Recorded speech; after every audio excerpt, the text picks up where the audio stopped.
Hi hello ನಮಸ್ಕಾರ welcome to my channel. ನಾನು ಇವತ್ತು ಮನೆಯಲ್ಲೇ ಹೋಮ್ ಮೇಡ್ ಐಸ್ ಕ್ರೀಮ್ ಯಾವ ತರ ಮಾಡೋದು ಅಂತ ನೋಡೋಣ.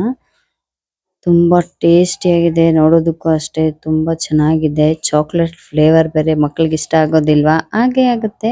ಹಾಗಾಗಿ ಯಾವ ತರ ಮಾಡೋದು ಅಂತ ನೋಡೋಣ. ಫಸ್ಟ್ ಒಂದು ಬೌಲ್ಗೆ ಲೋಟಸ್ ಸೀಡ್ಸ್ ಅಂದ್ರೆ ತಾವರೆ ಹೂವಿನ ಬೀಜ ಮತ್ತೆ ಖರ್ಜೂರ ಖರ್ಜೂರ ಮತ್ತೆ ನೀವು ಒಣಗಿರೋದು ಬೇಕಾದ್ರೆ ತಗೊಬೋದು, ಸ್ವಲ್ಪ ಹಸಿಯಾಗಿರುತ್ತಲ್ಲ ಅದನ್ನು ತಗೊಬೋದು, ಮತ್ತೆ ಬಾದಾಮಿ ಮತ್ತೆ ಗೋಡಂಬಿ ಎಲ್ಲ ಒಂದೇ ಕಪ್ ಅಲ್ಲಿ ಅಳತೆ ತಗೊಂತಾ ಇದ್ದೀನಿ. ಇದೆಲ್ಲ ಆದ್ಮೇಲೆ ಮತ್ತೆ ಚಾಕ್ಲೇಟ್ ಚಾಕ್ಲೇಟ್ ಕೂಡ ಒಂದ್ ಕಪ್ ತಗೊಂಡಿದ್ದೀನಿ. ಎಲ್ಲಾನು ಒಂದ್ ಕಪ್ ತಗೊಂಡಿದ್ದೀನಿ. ಮತ್ತೆ ಹಾಲಲ್ಲಿ ಬಿಸಿ ಮಾಡ್ಕೊಬೇಕು, ಚೆನ್ನಾಗಿ ಕಾಯಿಸ್ಕೊಬೇಕು, ಚೆನ್ನಾಗಿರುತ್ತೆ. ಕಾದಿರೋ ಚೆನ್ನಾಗಿ ಕುದಿಬೇಕು ಹಾಲು. ಸಕ್ಕರೆ ಏನು ಹಾಕೊಳಕ್ ಹೋಗ್ಬೇಡಿ. ಮತ್ತೆ ಕಾದಿರೋ ಹಾಲನ್ನ ಒಂದ್ ಕಪ್ಗೆ ಹಾಕೊಂಡು ಬಿಡ್ಬೇಕು ಒಂದ್ ಸ್ವಲ್ಪ ಹೊತ್ತು.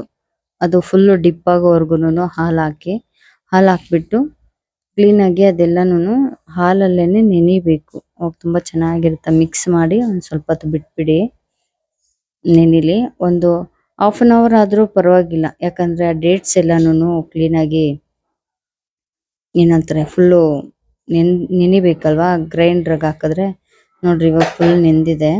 ಚಾಕ್ಲೇಟ್ ಎಲ್ಲಾನು ಮೆಲ್ಟ್ ಆಗ್ಬಿಟ್ಟಿದೆ, ಎಲ್ಲಾನು ನೆಂದಿದೆ. ಈಗ ಇದನ್ನ ಕ್ಲೀನ್ ಆಗಿ ಮಿಕ್ಸಿ ಮಾಡ್ಕೊಬೇಕು. ಮಿಕ್ಸಿಗೆ ಹಾಕೊಳ್ಬೇಕು. ಎಲ್ಲಾನು ಮಿಕ್ಸಿಗೆ ಹಾಕೊಳ್ಳಿ, ಕ್ಲೀನ್ ಆಗಿ ನುಣ್ಣಗೆ ರುಬ್ಕೊಳ್ಳಿ. ಸ್ವಲ್ಪ ತರ್ತರಿಯಾಗಿ ಬೇಕಂದ್ರೆ ಹಂಗೂ ಮಾಡ್ಬೋದು, ಇಲ್ಲ ನುಣ್ಣಗೂ ರುಬ್ಕೊಬೋದು. ಚೆನ್ನಾಗಿರುತ್ತೆ ಟೇಸ್ಟ್ ಮಾತ್ರ. ರುಬ್ಬಿದಾದ್ಮೇಲೆ ಒಂದ್ ಕಪ್ಗೆ ಹಾಕೊಳ್ಳಿ. ಇಲ್ಲ ನಿಮ್ಗೆ ಐಸ್ ಮಾಡೋದು ಕಪ್ಸ್ ಮನೇಲಿ ಇದ್ರೆ ಬೇಕಾದ್ರೆ ಹಂಗೂ ಮಾಡ್ಕೊಬೋದು. ನಾನಿಲ್ಲಿ ಕಪ್ಸ್ ಇಲ್ಲ, ಅದಕ್ಕೆ ಬಾಕ್ಸ್ ಅಲ್ಲಿ ಹಾಕಿ ಕಪ್ ಕೇಕ್ ತರ ಮಾಡ್ತಾ ಇದ್ದೀನಿ. ಒಂದು ಕವರ್ ಹಾಕಿ 1 ಅವರ್ ಇಟ್ರೆ ಸಾಕು. ಮೇಲ್ಗಡೆ ಫ್ರಿಡ್ಜ್ ಅಲ್ಲಿ 1 ಅವರ್ ಇಟ್ರೆ ಸಾಕು. ನೋಡಿ ಈ ತರ ಕರೆಕ್ಟ್ ಆಗಿ ಬರ್ತಾ ಇದೆ. ಸಖತ್ತಾಗಿದೆ ಅಲ್ವಾ? ನೋಡಿದ್ರೇನೆ ಬಾಯಲ್ಲಿ ನೀರು ಊರ್ತಾ ಇದೆ. ಅದ್ರ ಮೇಲೆ ಚಾಕ್ಲೇಟ್ ಮೆಲ್ಟ್ ಮಾಡಿ ಸ್ವಲ್ಪ ಹಾಕೊಂಡ್ರೆ ಆಹಾ, ಟೇಸ್ಟ್ ಹೇಳೋದೇ ಬೇಡ, ಅಷ್ಟು ಸಖತ್ತಾಗಿದೆ ಟೇಸ್ಟ್. ಮಾಡ್ಕೊಳ್ಳಿ, ಮನೆಯಲ್ಲೇ ತಿನ್ಕೊಳ್ಳಿ ಹೆಲ್ದಿಯಾಗಿ. ಮಕ್ಕಳು ಹೊರಗಡೆ ಕೇಳ್ತಾ ಇರ್ತಾರೆ ತುಂಬಾ ಸರಿ ಬೇಕು ಬೇಕು ಅಂತ ತಿಂದಾದ್ಮೇಲೇನು. ಹಾಗಾಗಿ ಮನೆಯಲ್ಲೇ ಮಾಡೋದ್ರಿಂದ ತುಂಬಾ ಟೇಸ್ಟಿ ಆಗಿರುತ್ತೆ, ಚೆನ್ನಾಗಿರುತ್ತೆ, ಸಖತ್ತಾಗಿದೆ. ಸಬ್ಸ್ಕ್ರೈಬ್ ಮಾಡೋದನ್ನ ಮರಿಬೇಡಿ, ಕಮೆಂಟ್ ಮಾಡಿ. Thank you so much video ನೋಡಿದ್ದಕ್ಕೆ. ಧನ್ಯವಾದಗಳು.